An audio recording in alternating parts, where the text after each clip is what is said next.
Ennyanja eno ey'omunnyo Katwe esangibwa mu bugwanyuba bw'eggwanga mu disitulikiti yekasese ku kyalo ekimanyikiddwa nga Kbatooro. Ennyanja eno etudde ku bwagagavu bw'ettaka bwa square meters 8 ku mbalama yayo wasangibwa eddundiro ly'ebisolo elya Queen Elizabeth National Park. Ku mukono gwayo ogwa ddyo wasangibwawo ennyanja 3 okuli Munyanyange, Nyamunuka ne Kasenyi oba giyite Bunyampaka. Ennyanja eno kigambibwa nti yatandikawo dda nga kati emyaka omutwalo nga gumu egiyiseewo, era kigambibwa nti yava ku bwatuka kw'enjazi mu nsozi ezibwatuka omuliro giyite volcanic eruption.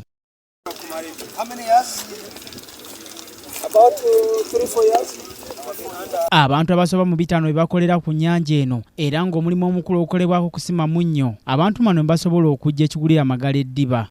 Netukyanoonyo ogwo gukyaliwo twabengere gye tukukuŋŋaanya okubaawo okwo wano kuleetawo obuzibu. Okubaawo kwange kuleetako obuzibu. As you know, I am a man who kicked liver out of Uganda, but kicking this Lake Katwe, it will be hard for me. I'm still gaining the energy by getting the salt enough. Ani atayagala munnyo.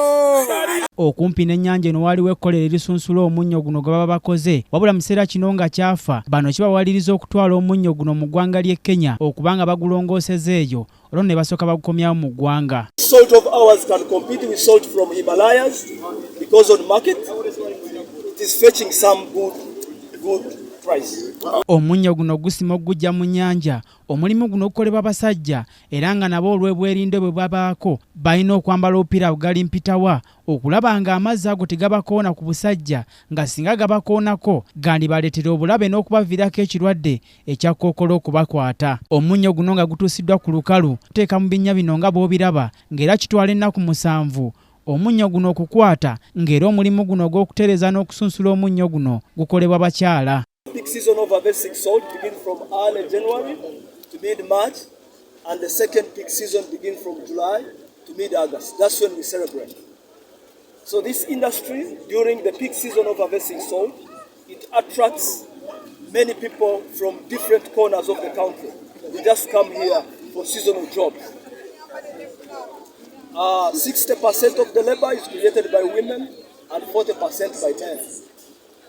Kagongo Nicholas ngono yalabirira ekifo kino atubuulidde obusomoozebwa kwe balina omuli okulumbibwa sizoni y'enkuba nga singa etandika okufudemba mpawo kye basobola kubanga bakola.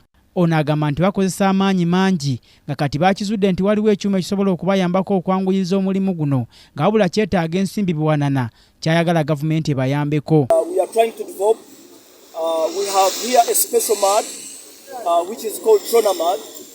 In trona mud, we are trying to add value on it so that some tourists from all over the world, they should come here and bathe that kind of mud because it has got a health benefit. And the same activity they are doing it on the Dead Sea in Israel.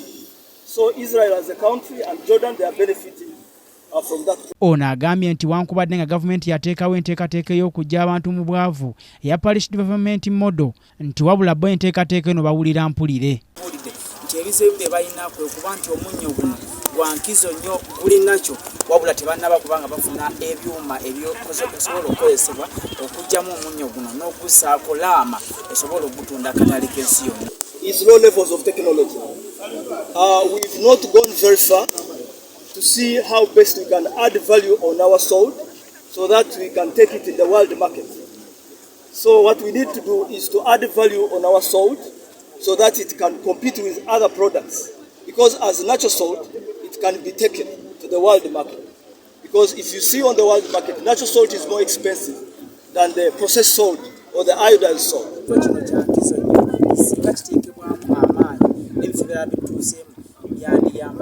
Uganda